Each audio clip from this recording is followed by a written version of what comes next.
I've always played the trumpet. My first instrument was the tonette in fourth grade. The thing was that I wanted to play the tenor saxophone very much. And why? Because of the British invasion band, the Dick Clark Five, which actually had a saxophone player. So, of course, like growing up and watching the Ed Sullivan Show, seeing the Beatles and all that, it's like, anybody who wanted to get involved with something musical was very interested in something like that. So to see a group that was on the Ed Sullivan Show that had a horn that was the sort of horns that were being passed out in the music class to come, then that was interesting. Unfortunately, the dentist intervened and said because of an overbite that I exhibited that the saxophone wouldn't be very good for me.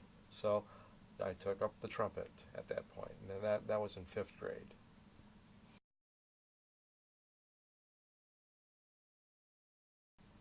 When I got serious about playing, it was when I was about 14, and I played in some high school rock bands, R&B bands, things like that, and we were playing Buddy Miles, Sly and the Family Stone, Chicago, and Blood, Sweat, and Tears, things like that.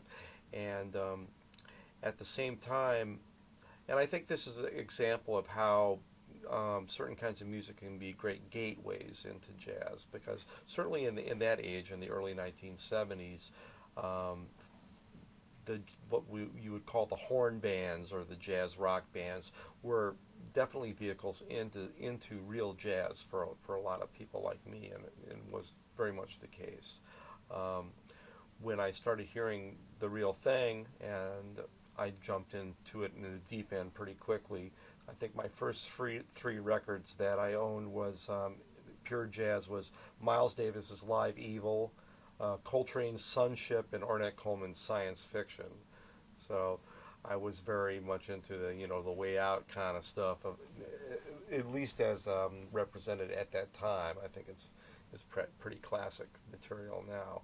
But when I got interested in jazz, then I got interested in really doing something with the trumpet. And I'd pretty much up to that time been, fairly good at sort of just picking it up and playing it. And, I never had a problem with reading music, so it seemed that got me somewhere. But I studied with a classical trumpet teacher in my hometown of Milwaukee, and I think that's where I got a lot of my basic concept of playing the instrument. His name is Douglas Myers, and he at the time was playing with the Milwaukee Symphony.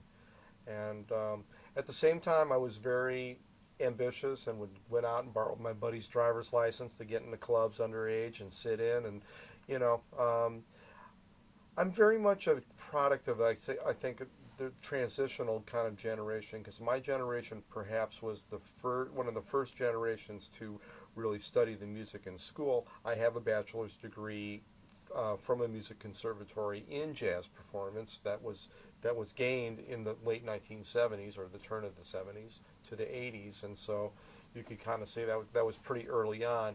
But I would have to say, having said that, most of my education was pretty much still coming from quote unquote the street, being mentored by older musicians, sitting in with people, and finding out what worked, finding out what didn't work, going back and listening to records and practicing and stuff. I mean, I had that at the same time that I had some good music studies in the school that I went to, which was a small school called the Wisconsin Conservatory of Music in Milwaukee. Do you teach?